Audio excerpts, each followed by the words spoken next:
10ാം ക്ലാസ്സിൽ എൻ്റെ കൂടെ പഠിച്ച ഒരു സുഹൃത്തുണ്ടായിരുന്നു. അവൻ്റെ അപ്പനും ഇതേപോലെ കള്ളുകൂടിയാണ്. ഞങ്ങൾ തമ്മിൽ ഭയങ്കര കണക്ഷനാണ്. ഇവൻ ഒരു ദിവസം സ്കൂളിൽ പോയില്ലേ, ഞാനും പോവില്ല. ഇവൻ വരാൻ വേണ്ടി ഞാൻ റോട്ടിൽ വെയിറ്റ് ചെയ്യും. ഫോണൊന്നും വന്നില്ല. അവൻ വരുന്നവരെ വെയിറ്റ് ചെയ്യാന്നുള്ളതാണ് സമയം. അവൻ്റെ ഒപ്പം പോകും. സ്കൂൾ വിടുമ്പോൾ ഫസ്റ്റ് ഞങ്ങൾ രണ്ടുപേരും പോരും. 10ാം ക്ലാസ്സിലെത്തിയപ്പോൾ ഞാൻ അവനോട് പറഞ്ഞടാ, എവിടെയെങ്കിലും പോയി രക്ഷപ്പെടാം, ഒരു പരിപാടിയുണ്ട്, സെമിനാരിൽ പോയാൽ മതി, ഫുഡും കിട്ടും, അടിപൊളി പരിപാടിയാണ്, പോവാന്ന് പറഞ്ഞു. ഇവൻ എന്ത് ചെയ്താലും സെമിനാരിൽ പോകുകയില്ല. ഞാൻ സെമിനാരിൽ പോയത് വൈദികനാകാനല്ല, എന്നോട് വേറൊരു സെമിനാരിൽ പോയാൽ പറഞ്ഞ് നല്ല ഫുഡാണ് അവിടെ നിന്ന്. അപ്പോൾ ഫുഡ് കഴിക്കാമല്ലോ എന്നുള്ളൊരു ചിന്ത, എൻ്റെ വളരെ നല്ലൊരു ഫുഡ് കഴിക്കുക എന്നുള്ള വലിയൊരു ആഗ്രഹമായിരുന്നു. എന്തായാലും ഒരു ആഗ്രഹം, സെമിനാരിൽ പോയി നല്ല ഫുഡ് കഴിക്കാമല്ലോ എന്ന് വിചാരിച്ചു. ഇവനും കൂടെ എൻ്റെ കൂടെ സെമിനാരി വരണമെന്ന് ഞാൻ ഒത്തിരി ആഗ്രഹിച്ചു. പക്ഷെ ഇവൻ എന്ത് ചെയ്താലും വരത്തില്ല. അങ്ങനെ ഞാൻ സെമിനാരി ചേരാൻ തീരുമാനിച്ചു. സെമിനാരി ചേരാൻ തീരുമാനിച്ചിട്ടാണ് പിന്നെ പുകില്. വികാരിച്ചിൽ എന്ത് ചെയ്താലും എനിക്ക് കത്ത് തരികയില്ല, കാരണം എൻ്റെ അപ്പം പള്ളിയിൽ പോവുകയില്ല. എന്നോട് വികാരിച്ചും പറഞ്ഞു, അപ്പം പള്ളി വരുവാണെങ്കിൽ നിനക്ക് കത്ത് തരാമെന്ന്. 75 കിലോ ഉള്ള അപ്പനെ എനിക്ക് എടുത്തുകൊണ്ട് പോകാൻ പറ്റുമോ? അവിടെ 8 പ്രാവശ്യം ഞാൻ പോയി. 8ാമത്തെ പ്രാവശ്യം അച്ഛൻ എനിക്കൊരു കത്ത് തന്നു. ഞാൻ ദൈവത്തിന് നന്ദി പറഞ്ഞ് സ്വീകരിച്ചു. അതാണ് എൻ്റെ നിയമം. എൻ്റെ അപ്പച്ചൻ പള്ളി വരാത്തതിൻ്റെ വിഷമത്തിന് അച്ഛൻ പറഞ്ഞതാണ്, കുറ്റമായിട്ട് പറഞ്ഞതല്ല. കത്തുമായിട്ട് സെമിനാരി പോകുന്നത്, ഞാൻ വയനാട്ടിലാണ് സെമിനാരി ഫസ്റ്റ് ഇയർ. അവിടെ സെമിനാരി ചേർന്ന് പഠിക്കുമ്പം എൻ്റെ നാടിൻ്റെ അവിടുന്ന് ഒറ്റ ബസ്സേ ഉള്ളന്ന് വയനാട്ടിലേക്ക്, കണ്ണൂർ ജില്ലയിൽ നിന്ന് വയനാട്ടിലേക്ക്, തലപ്പുഴ വഴി മാനന്തവാടിക്ക് ഒറ്റ ബസ്സിന്റെ പേര് പ്രൈവറ്റ് ബസ്സാണ്, ഏഞ്ചൽ എന്നാണ് ബസ്സിന്റെ പേര്. ആ ബസ് ഒരു ട്രിപ്പ് അങ്ങോട്ട് ഒരു ട്രിപ്പ് ഇങ്ങോട്ട് അടിക്കും. ആ ബസ്സേൽ ഇരുന്ന് ഞാൻ പ്രാർത്ഥിച്ച പ്രാർത്ഥന ഇന്ന് ഓർക്കുന്നുണ്ട്. ആ പ്രാർത്ഥന ഇങ്ങനെയായിരുന്നു: ദൈവമേ, എന്നെപ്പോലെ തന്നെ വിഷമമുള്ള ഒരു പയ്യൻ സെമിനാരി ചേരാൻ ഇടയാകണേന്ന്. ആമേൻ. നിങ്ങളാരും പ്രാർത്ഥിച്ചേക്കരുത്, ഇതൊരു പൊട്ട പ്രാർത്ഥനയാണ്. എന്നെപ്പോലെ തന്നെ അപ്പം മദ്യപാനിയായ ഒരുത്തൻ്റെ മകനും കൂടെ സെമിനാരി ചേരാൻ ഇടയാകണമെന്ന്, ഞങ്ങൾ തമ്മിൽ ഇതുപോലെ കണക്ഷൻ ആകണമെന്ന് പ്രാർത്ഥിച്ചു. സെമിനാരി പോയി. സെമിനാരി ചേരുമ്പം 19 പേര്, 1-9 സെമിനാരിയിൽ. ഞാൻ സെമിനാരി ചേർന്ന് ആദ്യത്തെ എൻ്റെ നോട്ടം എന്നാണെന്നറിയാവോ? എന്നെപ്പോലെ വിഷമമുള്ള ആരാ ഉള്ളതിനകത്ത്. മാസങ്ങളോളം തപ്പിയിട്ടും അങ്ങനത്തെ ഒരുത്തിനെ കിട്ടിയില്ല. അപ്പോൾ ഈ സെമിനാരി നിൽക്കുന്ന സമയത്ത് എനിക്ക് തക്കതായ എന്നെപ്പോലെ വിഷമമുള്ളവർ, അത് ഈ വിഷമമുള്ളവർക്കേ അറിയത്തുള്ളൂ, ഇതേ വിഷമമുള്ളവരോടെ ഈ ചേർന്ന് പോകത്തുള്ളൂ. ഇത് വേറെ ആരോടും പറഞ്ഞാൽ മനസ്സിലാവില്ല.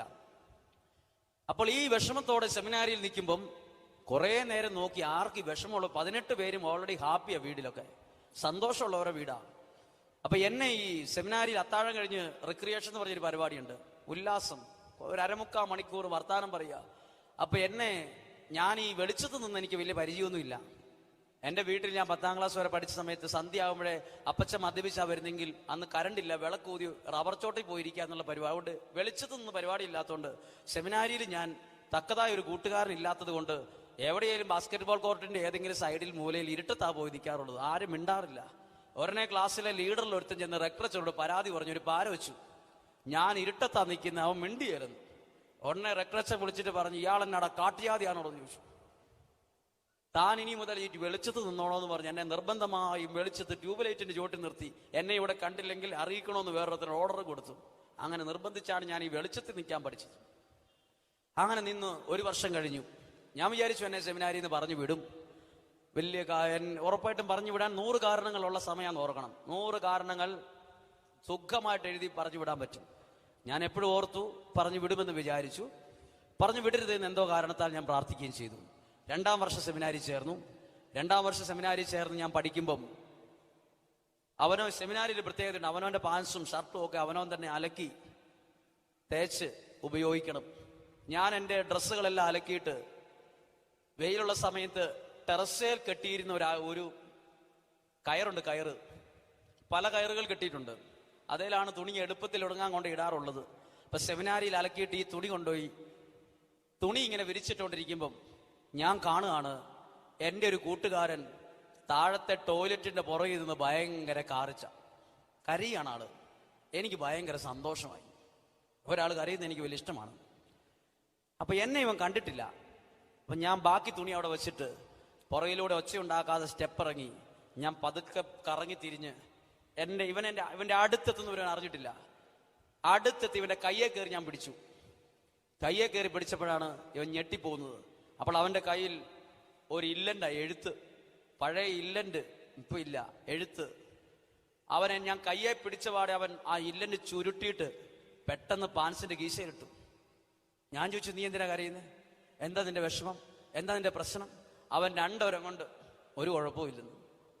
എന്നാന്നറിയണമെന്ന് എനിക്ക് വലിയൊരു ആഗ്രഹം. അവസാനം അവന് ഈ എഴുത്ത് ഇഷ്ടമില്ലാതെ എൻ്റെ ഈ ചുരുട്ടി ഇങ്ങനെ തന്നു. ചുരുട്ടി എഴുത്ത് ഞാനത് നിവർത്തിയിട്ട് വായിച്ചപ്പോൾ എനിക്ക് ഭയങ്കര സന്തോഷമായി. അവൻ്റെ അപ്പൻ വലിയനേക്കാൾ വലിയ കുടിയനാണെന്ന് അവൻ്റെ അമ്മ എഴുതിയിരിക്കുന്ന കത്താണത്. എഴുതിയിരിക്കുന്ന കത്തിങ്ങനെയാണ്: പപ്പായുടെ മദ്യപാനം കൂടി നീ അവിടെയുള്ള അച്ഛന്മാരോട് പറയണം, പ്രാർത്ഥിക്കണം. ഞാൻ നോക്കിയിട്ട് ആ എഴുത്തിനകത്ത് ഒറ്റ വ്യത്യാസമുള്ളൂ. പേനയുടെ മഷിക്ക് ഒരു വ്യത്യാസമുണ്ട്, കൈയക്ഷരത്തിന് ഒരു വ്യത്യാസമുണ്ട്, കണ്ടന്റ് സെയിം ആണ്. ഞാൻ പെട്ടെന്ന് അവൻ്റെ കയ്യെ കൊടുത്തിട്ട് കൺഗ്രാജുലേഷൻ എന്ന് പറഞ്ഞു. ഞാൻ ചോദിച്ചു, നീ എന്തിനാ ഇങ്ങനെ എന്നോട് ഇങ്ങനെ ചോദിച്ചത്? അത്ഭുതത്തോടെ ഞാൻ പറഞ്ഞു, 1.5 വർഷമായി നിന്നെ പോലെ ഒരുത്തിനെ പ്രാർത്ഥിച്ചുകൊണ്ടിരിക്കും. ദൈവം എപ്പോഴാണ് എൻ്റെ പ്രാർത്ഥന കേട്ടത്? ഞാൻ പറഞ്ഞു, എടാ ഇതേ ദുഃഖമാണ് എൻ്റേതും. അങ്ങനെ ഞങ്ങൾ തമ്മിൽ അടയും ചക്കരയും പോലായി. ഭയങ്കര കൂട്ടുകാരായി. ഒരുമിച്ച് വീണ്ടും. ഞാൻ എൻ്റെ വീട്ടിൽ നിന്നൊരു കത്ത് വന്നാൽ വായിക്കാറില്ല. എനിക്കറിയാം അതിനകത്ത് എന്നാന്ന്. 1-2 സെന്റൻസ് വ്യത്യാസം കാണുള്ളൂ. ഞാൻ അവന് കൊടുക്കും വായിക്കാൻ. അവൻ്റെ വീട്ടിൽ നിന്നൊരു കത്ത് വന്നാൽ മിക്കവാറും ഞാനത് വായിക്കും. കണ്ടന്റ് എല്ലാം സെയിമാ. അങ്ങനെ ഈ സഹനം ഒരുമിച്ച് ഷെയർ ചെയ്യാൻ തുടങ്ങിയപ്പോൾ മനസ്സിന്റെ ഭാരമൊക്കെ കുറെ കുറഞ്ഞു, കുറെയൊക്കെ ഫ്രീ ആയി. ഇനി ഒരു കാര്യം പറയട്ടെ, ഈശോയുടെ കുരിശ് നമുക്ക് ചില പാഠമാ, ഭയങ്കര അനുഗ്രഹമാ, പ്രാക്ടിക്കലാ. നല്ല സഹനം വരുമ്പോൾ ചിലപ്പോൾ നമ്മൾ വിചാരിക്കും ഒരാളെ വിളിച്ചാലോ എന്ന്. നമ്മൾ നമ്പർ ഡയൽ ചെയ്ത് ഒരാളെ വിളിക്കുമ്പോണ്ടല്ലോ, 10 പ്രാവശ്യം വിളിച്ചാലും ആ വ്യക്തി എടുക്കത്തില്ല. ചിലപ്പോൾ ആ സമയത്ത് നമ്മൾ വിളിച്ചാൽ എടുക്കുകയില്ല. ഒരു വ്യക്തിയുടെ തിരക്കുകൊണ്ട് ആരും വിളിക്കുകയില്ല. നമ്മളിങ്ങനെ മനസ്സ് വിചാരിക്കും, ആരെങ്കിലും ഒന്ന് ജസ്റ്റ് ഒന്ന് വിളിച്ചായിരുന്നെങ്കിൽ. ആരും വിളിക്കില്ല. വിളിക്കും ചിലപ്പോൾ കമ്പനിയിൽ നിന്ന് ചിലപ്പോൾ ഒരാൾ വിളിക്കും. ഐഡിയയുടെ ഓഫീസിൽ നിന്നൊക്കെ ഒരു ഫോൺ കോൾ വരും, ഉപകാരമില്ലാത്ത കുറെ പരസ്യക്കോൾ വരും. ആ സമയത്ത് ആരും വിളിക്കില്ല. ആ സമയത്ത് നമുക്ക് ഉപകാരമുള്ളൊരു കാര്യം പറയാം. ശരിക്കും ഈശോയുടെ കുരിശുരൂപം നോക്കിക്കോ, അതിന്റെ ഒരു സൈഡിലെ ആരുള്ളൂ? ഈശോയുടെ രൂപമുള്ളൂ. അപ്പുറത്തെ അതുപോലൊരു സ്പേസ് വെറുതെ കിടക്കുക. അതാർക്കുള്ളതാ? അത് സഹന സമയത്ത് നമുക്ക് ബുക്ക് ചെയ്യാനുള്ള സീറ്റാ. അത് നമുക്ക് എപ്പോ ഉപകാരപ്പെടുത്തി. ഇത് നമുക്ക് ഒരു പ്രശ്നവും ഇല്ലാത്തപ്പോൾ ഉണ്ടല്ലോ, നമുക്കത് സാധാരണ പോലെ തോന്നും. ഒരു കുരിശ്, ഈശോയുടെ രൂപമുണ്ട്, അപ്പുറത്തൊരു കുഴപ്പമില്ല. ഇതെപ്പോഴാണ് നമുക്ക് പ്രയോജനം എന്നറിയാമോ? ചില സഹനം വരുമ്പോൾ ഇതേ കുരിശ് രൂപം നമ്മുടെ ഹൃദയത്തിനകത്ത്, നമ്മുടെ ഈ ശരീരത്തിൽ വേദന വരുന്ന രീതിയിൽ ഒന്ന് ഞെക്കിപ്പിടിക്കുക. ചിലപ്പോൾ നമുക്ക് തോന്നും ഈ കുരിശ് ഇത് സ്പോഞ്ച് പോലെ ഇത് വലിച്ചെടുത്ത് തോന്നും. നമ്മുടെ ഉള്ളിൻ്റെ ഉള്ളിൽ തളം കെട്ടി കിടക്കുന്ന വിഷമങ്ങൾ പോലും ചില സമയത്ത് ഈ കുരിശ് രൂപം വലിച്ചെടുത്ത് നമ്മളെ ഒന്ന് ബലപ്പെടുത്തും, നമ്മളെ ശക്തിപ്പെടുത്തും. ജീവിതം തന്നെ ഒരു പ്രതീക്ഷയിലേക്ക് മാറും. കുരിശ് എപ്പോഴും സങ്കടത്തിന്റെ കഥയല്ല പറയുന്നത്, അത് പ്രതീക്ഷയുടെ കാര്യം പറയുന്നതാ കുരിശ് എന്ന് പറഞ്ഞേ. ഹല്ലേ ലൂയ്യാ. പരവര സ്വരമുയർത്തി ഒരുക്കെ എന്ന് പറയാമോ? ഹല്ലേ ലൂയ്യാ, ഹല്ലേ ലൂയ്യാ. സഹനത്തിന് ഭയങ്കര അർത്ഥവും ഭയങ്കര വിലയുണ്ട്. അങ്ങനെ ഞങ്ങൾ തമ്മിൽ വലിയ സുഹൃത്തുക്കളായി. സെമിനാരിയുടെ 3 വർഷം കഴിഞ്ഞു, 4ാമത്തെ വർഷത്തിലേക്ക് പോയി. ഞാൻ വിചാരിച്ചു എന്നെ ഔട്ടാക്കുമെന്ന് വിചാരിച്ചു. എന്നാലും എന്നെ 4ാം വർഷത്തിലേക്ക് കയറ്റി വിടുകയാണ്. ഞാൻ വളരെ പല കാര്യത്തിൽ എൻ്റെ വീട്ടിലെ വിഷമം കൊണ്ട് ഞാൻ വളരെ കാര്യത്തിൽ പുറകിലാണ്. 4ാമത്തെ വർഷം അവിടെ ചെല്ലുമ്പോൾ ആ വർഷം പ്രാർത്ഥനയുടെ ഒരു വർഷമാണ്. അപ്പോൾ അച്ഛൻ പറഞ്ഞിട്ടുണ്ട്, ഈ വർഷം പ്രാർത്ഥിച്ചൊക്കെ നോക്കുക, ദൈവത്തിന്റെ വിളിയുണ്ട്, പുരോഹിതനാകാൻ ആഗ്രഹമുണ്ട്, നിൽക്കുകയില്ലെങ്കിൽ വീട്ടിൽ പോവുക. ഇതാണ് 4ാമത്തെ വർഷത്തിന്റെ ഉദ്ദേശം. അങ്ങനെ ഞങ്ങൾ തമ്മിൽ 4ാമത്തെ വർഷം കയറി. അവിടെ ചെല്ലുമ്പോൾ അച്ഛൻ പറഞ്ഞു, ഇവിടെയുള്ള ടോയ്ലറ്റിൽ കുളിക്കണ്ട, ഇന്ന സ്ഥലത്തൂടെ പുഴ ഒഴുകുന്നുണ്ട്, പുഴയിൽ പോയി കുളിച്ചാൽ മതി എന്ന് പറഞ്ഞു. എനിക്ക് ഭയങ്കര സന്തോഷമായി. പുഴയെ കുളിക്കുക, ചാടി കുളിക്കുക നല്ല സന്തോഷമുള്ള ഒരു കാര്യമായിട്ട് സ്വീകരിച്ചു. അങ്ങനെ എൻ്റെ കൂട്ടുകാരന് വെച്ചാൽ നീന്തലൊക്കെ അറിയാം. ഞങ്ങൾ പുഴയിൽ കുളിച്ചു, ചാടി കുളിക്കും, എല്ലാം ചെയ്യും, നീന്തിയൊക്കെ കുളിക്കും. അങ്ങനെ അവിടെ വന്നപ്പോൾ കപ്പൂച്ച സഭയിൽ ഒരു അച്ഛൻ ധ്യാനിപ്പിക്കാൻ വന്നു. അപ്പൊ റെക്ടറച്ഛൻ ഉടനെ ഒരു നിർദ്ദേശം തരികയാണ്, ധ്യാനമായോണ്ട് ഒരാഴ്ചത്തേക്ക് ആരും പുഴയിൽ പോയി കുളിക്കണ്ട. അപ്പൊ എൻ്റെ ഒരു കൂട്ടുകാരൻ എന്നോട് പറഞ്ഞു, ഒരു കോപ്പിലെ ധ്യാനം വന്നിരിക്കുവാടാ ഇവിടെ. നമ്മൾ ചിലരും ധ്യാനം എന്ന് പറയുമ്പോൾ പറയുന്നൊരു വാക്കാണ്, ഒരു കോപ്പിലെ ധ്യാനം വന്നിരിക്കുന്നു ഇവിടെ. ഈ കോപ്പിലെ ധ്യാനത്തെ കുറിച്ച് നിങ്ങൾ കേട്ടിട്ടുള്ള ഒരു തമാശയുണ്ട്. പോപ്പുലർ മിഷൻ ധ്യാനം ഉണ്ടെന്ന് വികാരിച്ച് വിളിച്ച് പറഞ്ഞപ്പോൾ അമ്മച്ചി കേട്ടത് കോപ്പിലെ ധ്യാനം ഉണ്ടെന്നാണ്. അമ്മച്ചി നാട്ടിൽ മുഴുവൻ പറഞ്ഞു, എടീ ഈ പ്രാവശ്യത്തെ ധ്യാനം കോപ്പിലെ ധ്യാനമാണ്. അതുപോലെ പറഞ്ഞു, എടീ ഒരു കോപ്പിലെ ധ്യാനം വന്നിട്ടുണ്ടെന്ന്. അല്ല, ഇവൻ പറഞ്ഞു കോപ്പിലെ ധ്യാനം. എടാ പുഴയിലെയുള്ള കുളിയും നിർത്തി ധ്യാനമാണെന്നോർത്ത് പുഴയെ കുളിക്കുന്നതിന് എന്നാ കാര്യം? അത് നിശബ്ദത പാലിക്കാൻ വേണ്ടി ഒരു ഓർഡർ ഇട്ടതാണ്. അങ്ങനെ ഒരാഴ്ച ധ്യാനിപ്പിക്കുന്ന സമയത്ത് ഒരു ടോക്ക് സഹനത്തെക്കുറിച്ചാണ്, കുരിശിനെക്കുറിച്ച്, വേദനയെക്കുറിച്ച്. അത് ധ്യാനിപ്പിക്കാൻ അച്ഛൻ ഡീറ്റെയിൽ ആയിട്ട് പറയാണ്, സഹനങ്ങൾ ഏറ്റെടുത്ത് പ്രാർത്ഥിക്കണമെന്ന്. ബൈബിളിൽ ഒരു വചനമുണ്ട്, നിങ്ങളുടെ ജീവിതത്തിലേക്ക് വരുന്ന സഹനങ്ങൾ ദൈവചിന്തയോടെ ഏറ്റെടുത്താൽ അത് അനുഗ്രഹത്തിന്, ബ്ലെസ്സിങ്ങിന് കാരണമാകുമെന്ന് ഈ അച്ഛൻ പറയാണ്. അപ്പൊ ഞാൻ ഇടയ്ക്കിടയ്ക്ക് എൻ്റെ കൂട്ടുകാരൻ എന്നാ ചെയ്യുന്നതെന്ന് നോക്കും.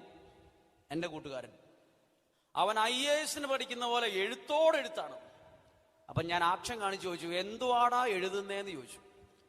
അവൻ പറഞ്ഞു, ഫുൾ, എനിക്കാണെങ്കിൽ ഒന്നും എഴുതാൻ പറ്റുന്നില്ല, നിങ്ങളെപ്പോലെ ഞാൻ ധ്യാനത്തിനിടയിൽ ഇങ്ങനെ ഉറക്കമൊക്കെ വന്ന് തൂങ്ങുകയാണ്.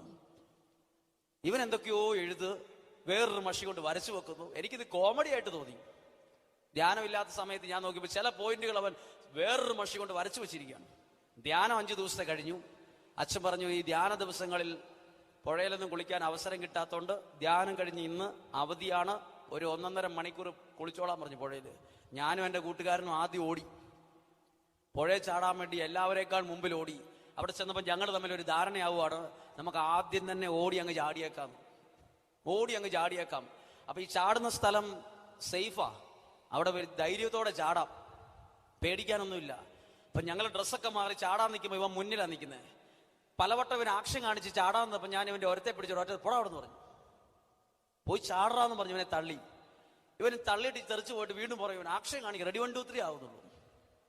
കുറച്ച് പ്രാവശ്യം കഴിഞ്ഞപ്പോൾ ഇവനെ ശരിക്കും ഞാൻ പോയി ചാടാന്ന് പറഞ്ഞ് തള്ളി. ഇവൻ ആ ചാട്ടത്തിന്, ഇവൻ ആ ഉന്തൽ ആ ചാടാൻ വേണ്ടി തന്നെ അങ്ങ് പോയി ഒരൊച്ചയും വെച്ചോണ്ട് വെള്ളത്തിലേക്ക് ചാടി. വേറൊരൊച്ച വെള്ളത്തിൽ ചാടിയപ്പോ കേട്ട് അയ്യോന്ന്. ഞാൻ പുറകെ ചാടേണ്ടതായിരുന്നു. ചാടി അയ്യോന്ന് കേട്ടപ്പം ചാടാതെ ഇപ്പുറത്തോടെ ഓടി. ഞാൻ എല്ലാരെയും വിളിച്ചു, എന്തോ ഇവന് പറ്റിയെന്ന് എനിക്ക് മനസ്സിലായി. ഒച്ചയെന്ന് എന്തോ കാര്യമായിട്ട് പറ്റി. ഉടനെ വെള്ളത്തിലേക്ക് ഇറങ്ങി ഓടിച്ചെന്ന് നോക്കി. അവൻ പറഞ്ഞു, കാലയിൽ എന്തോ കൊണ്ടാന്ന് പറഞ്ഞു. ഇവരെ വെള്ളത്തിൽ നിന്ന് ഞങ്ങളെല്ലാവരും കൂടി എടുത്ത് കരയ്ക്ക് കയറ്റുമുണ്ട്. ചോര, രക്തം, ഭയങ്കരം സംഭവം. ഇതാണ്, ഇവിടെ ഈ പുഴയുടെ 2 സൈഡിലേക്കും മുള്ളുള്ള ഇല്ലി വളർന്നിങ്ങനെ കിടക്കുകയാണ്. ഒരാഴ്ച ചാടാത്തോണ്ട് ഇല്ലിയുടെ ഒരു കമ്പ് വീണ് ഇത് വെള്ളത്തിന്റെ അടിയിൽ കിടന്നതാണ്. അതിന്റെ മുള്ള്, കമ്പ് ഏതോ ഉപ്പൂറ്റിൽ നന്നായിട്ട് ഈ ചാട്ടത്തിൽ കയറിപ്പോയി. ഈ നന്നായിട്ട് കയറി രക്തം ചീറ്റുകയാണ്, ഭയങ്കര പ്രശ്നം. അപ്പൊ ഇത് ആകെ വിഷമായി. ഇത് റെക്ടറച്ചൻ അറിഞ്ഞാൽ ഇന്നത്തോടുകൂടി പുഴയിലെ കൂടി നിൽക്കും. ധൈര്യമുള്ള ഒരുത്തൻ അത് ഊരിയിട്ട് ഒരു കാട്ടിലെ ഒരു പച്ചമരുന്നുണ്ട്, കമ്മ്യൂണിസ്റ്റ് കാർഡെല്ലാം കൂടെ അരച്ച് കാലേ തേച്ചിട്ട് ചോരയൊക്കെ തൂത്ത് ഇവനോട് പറഞ്ഞു, നീ അച്ഛനോട് ഇത് പറയണ്ട, പ്രശ്നം പരിഹരിച്ചു എന്ന് പറഞ്ഞു. എന്നിട്ട് അവനെ എഴുതേപ്പിച്ച് നിർത്തിയിട്ട് ശരിക്കും കാലൊന്ന് കുത്തി നോക്കണമെന്ന് പറഞ്ഞു. വേദന ഉണ്ടെന്ന് ചോദിച്ചു. ഇല്ലാന്ന് പറഞ്ഞു. വിട്ടോളാൻ പറഞ്ഞു. അവൻ പോയി. എല്ലാരും ചാടി കുളിച്ചു. അന്ന് രാത്രിയിൽ ഇവൻ ഉറങ്ങിയില്ല. ഇത് കുറച്ചു കഴിഞ്ഞ് രാത്രിയായി വേദന ഇളകി. ഈ രാത്രി എല്ലാവരും ഉറങ്ങി, ഇവൻ ഉറങ്ങിയില്ല. പിറ്റേ ദിവസം ചോദിച്ചു, എങ്ങനെയുണ്ടാ കാല് നോക്കിയപ്പോ അവൻ കാല് പാൻസിച്ചിട്ട് ഉയർത്തിയിട്ട് കാണിച്ചു തരികയാണ്. ഉപ്പൂറ്റി ഭാഗം അതിന്റെ മുകളിലേക്ക് നീര് കയറിയിട്ട് നീല നിറത്തിൽ കാല്, ചോര ചത്തിട്ട്. ഇതാകെ പ്രശ്നമാകും. അതുകൊണ്ട് പാൻസ് നന്നായിട്ട് ഇറക്കി വെച്ച് റെക്രഷൻ കാണാതെ പകല് മുഴുവൻ അഡ്ജസ്റ്റ് ചെയ്ത് നടന്നു. വീണ്ടും അടുത്ത രാത്രി, 2ാമത്തെ രാത്രി എല്ലാവരും കിടന്നുറങ്ങി. ഇവന് വേദന കൊണ്ട്, വിങ്ങല് കൊണ്ട് കിടന്നുറങ്ങാൻ പറ്റാതെ പുതപ്പ് കംപ്ലീറ്റ് ആയിട്ട് മൂടിയിട്ട് പുതപ്പിനടിയിൽ നിന്ന് കിടന്ന് കരയുന്നത് അടുത്ത് കിടക്കുന്നവൻ അറിഞ്ഞിട്ട് ലൈറ്റ് ഓൺ ചെയ്ത് എല്ലാവരെയും വിളിച്ചെഴുതി. ഇവന് കാലിന് വേദന കൂടുതലാന്ന് പറഞ്ഞ് ലീഡറിനോട് പറഞ്ഞു, പാതിരാത്രിക്ക് അച്ഛനെ പോയി വിളിക്കാൻ എല്ലാവർക്കും പേടി. സ്ട്രിക്റ്റ് ആയിട്ടുള്ള അച്ഛനാണ്. എന്തായാലും ലീഡർ നിർബന്ധിക്കപ്പെട്ട് പോയി പാതിരാത്രിക്ക് അച്ഛന്റെ വാതിലിൽ മുട്ടി. പല പ്രാവശ്യം മുട്ടിയിട്ട് എഴുന്നേക്കുന്നില്ല. കുറച്ചു കഴിഞ്ഞപ്പം വിളിക്കലും മുട്ടലും കൂടെ ഒരുമിച്ചായി. അച്ചോ എന്നായി. അച്ഛൻ വിളി കേട്ടു. എന്നാണെന്ന് ചോദിച്ചു. ഉറക്കത്തിൽ നിന്ന് ചോദിച്ചതാണ്. അപ്പോൾ പുറത്ത് നിന്ന് ഇവൻ പറഞ്ഞു, അച്ഛാ, ഒരാളുടെ കാലയിൽ ഒരു മുള്ളു കൊണ്ടുവന്നു. അച്ഛൻ മുറിക്കകത്തുനിന്ന്, ആരുടെ കാലയിലാണ് ആ പാതിരാത്രി മുള്ളു കൊണ്ടേന്ന് ചോദിച്ചു. രാത്രിയിൽ ആരുടെയും കാലം മുള്ളു കൊള്ളാറില്ലല്ലോ. അച്ഛൻ വടിയായിട്ട് വന്ന് പാതിരാത്രിക്ക് വന്ന് ഇവന്റെ കാല് കണ്ടു. ഇവനെ വണ്ടിയെ കയറ്റി ഹോസ്പിറ്റലിൽ കൊണ്ടുപോയി. ചെറിയ ഹോസ്പിറ്റലിലാണ് കൊണ്ടുപോയത്. ഡോക്ടർമാർ ഉറക്കമായിരുന്നു. ഡോക്ടർമാരെ നഴ്സുമാർ പോയി വിളിച്ചെഴുന്നേപ്പിച്ച്. ഡോക്ടർമാരുടെ ഉറക്കം പോയോണ്ട് ഡോക്ടർമാർക്ക് വേറൊരു ദേഷ്യം. ആ ഡോക്ടർ ഇവരെ കണ്ടപാടെ, ഇവന്റെ കാല് കണ്ടപാടെ 2 കവിൾ സംസാരിച്ചു, 2 ഡയലോഗ് പറഞ്ഞു, 2 വഴക്ക് പറഞ്ഞു. ഇത്രയും പ്രായമായി നിനക്ക് കാലയിൽ ഇത് കാര്യങ്ങളൊക്കെ അറിയാൻ പാടില്ലെന്ന് ചോദിച്ചു. വഴക്ക് പറഞ്ഞ് ഇവൻ ഒന്നും പറഞ്ഞില്ല. കാല് കീറി അപ്പോൾ ഉണ്ട് കാലിന്റെ അകത്ത് ഇല്ലിയുടെ ഒരു മുള്ള്, ആ കമ്പ്, അത് പോയിസണാ, വിഷവാ. അത് കാല് പഴുത്തോണ്ടിരിക്കുക. എന്നിട്ട് ഇവനെ ഒരു കടലാസിൽ പൊതിഞ്ഞിട്ട് ഈ ഡോക്ടർ പാതിരാത്രിക്ക് ഇവന്റെ കൈ വെച്ച് കൊടുത്തിട്ട് പറഞ്ഞു, ഇത് സൂക്ഷിച്ചു വെച്ചോളാൻ പറഞ്ഞു. ദേഷ്യത്തിന് പറഞ്ഞതാ. ഇവരത് ഈശയിലിട്ടുകൊണ്ട് കൊണ്ടുവന്നു. ഏത്? കാലെ കൊണ്ടമുള്ള്. ഇത് കൊണ്ടുവന്നിട്ട് ഇവന്റെ സൂട്ട് കേസിനകത്ത് വെച്ചു. സൂട്ട് കേസിനകത്ത് എന്താണെന്നറിയാമോ? സെമിനാരി ചേർന്നപ്പോ തൊട്ട് അമ്മ എഴുതിയ എല്ലാ ലെറ്ററുകളും ഇവൻ എന്ത് ചെയ്യുമെന്നറിയോ? ഒന്ന് ചിലതൊക്കെ ചുരുട്ടും, എന്നിട്ട് തേപ്പോട്ടി വെച്ച് തേക്കും, എന്നിട്ട് വടി പോലെ ആക്കിയിട്ട് പെട്ടിക്കകത്ത് സൂക്ഷിച്ചു വെച്ചിരിക്കുക. നമ്മൾ കൈ കിട്ടുന്ന പാടെ കീറിക്കളയും. ഈ എഴുത്തിന്റെ അകത്ത് കൊണ്ട് ഇവൻ ഈ മുള്ളു കൊണ്ട് വെച്ചു. നിന്റെ തിയോളജി എന്നോട് ചോദിക്കരുത്, ഫിലോസഫി എനിക്കറിയത്തില്ല, ഇതിലെന്തേലും ന്യായം ഉണ്ടെന്നും എനിക്കറിയില്ല. കൊണ്ടുവച്ചു. റെക്ടറച്ചൻ ഒരു ദിവസം കഴിഞ്ഞിട്ട് ഇവന്റെ അടുത്ത് വന്നിരിക്കും, ഇവന്റെ കാല് കീറി കിടക്കും, നടക്കാൻ പറ്റത്തില്ല. നീ എന്തുവാടാ വാതുറത്ത് പറയാഞ്ഞെന്ന് ചോദിച്ചു. അപ്പോൾ ഇവൻ പറഞ്ഞ കാര്യം നമുക്ക് ചിലപ്പോൾ തമാശയായിട്ട് തോന്നും, ചിലപ്പോൾ ചിരിക്കും, ചിലർ സീരിയസ് ആയിട്ട് കാണും. ഇവൻ പറഞ്ഞു, എന്റെ കാലെ കൊണ്ട് മുള്ളിന്റെ വേദന ഒരു ദിവസം ഞാൻ കഷ്ടിച്ച് സഹിച്ചു. പിന്നെ ഞാൻ ധ്യാനിപ്പിക്കാൻ വന്ന അച്ഛന്റെ ഒരു വാക്ക് കേട്ടായിരുന്നു, ഓർത്തു. എന്നറിയാമോ? സഹനങ്ങൾ ദൈവചിന്തയോടെ സഹിച്ചാൽ അത് അനുഗ്രഹ കാരണമാകൂന്ന്. അതുമായിട്ട് എന്താ കാലെ കൊണ്ട് മുള്ളു തമ്മിൽ എന്താ ബന്ധം? ഇവൻ പറയുവാണ്, ഇത്രയും പ്രായമുള്ള ഇവൻ പറയുകയാണ്, എന്റെ കാലെ കൊണ്ട് മുള്ളിന്റെ വേദന ഞാൻ ദൂരെയുള്ള എന്റെ അപ്പച്ചന്റെ മദ്യപാനം നിർത്താൻ വേണ്ടി ഈശോയുടെ കുരിശിനോട് ചേർത്ത് വെച്ച് പ്രാർത്ഥിച്ചു. അപ്പോ നമുക്ക് തോന്നും, കാലെ കൊണ്ട മുള്ളും അപ്പച്ചന്റെ കുടിയും തമ്മിൽ എന്താ കണക്ഷൻ? അത് ഒരു കണക്ഷനും എനിക്ക് മനസ്സിലാവുന്നില്ലോ. കണക്ഷൻ ഉണ്ട്.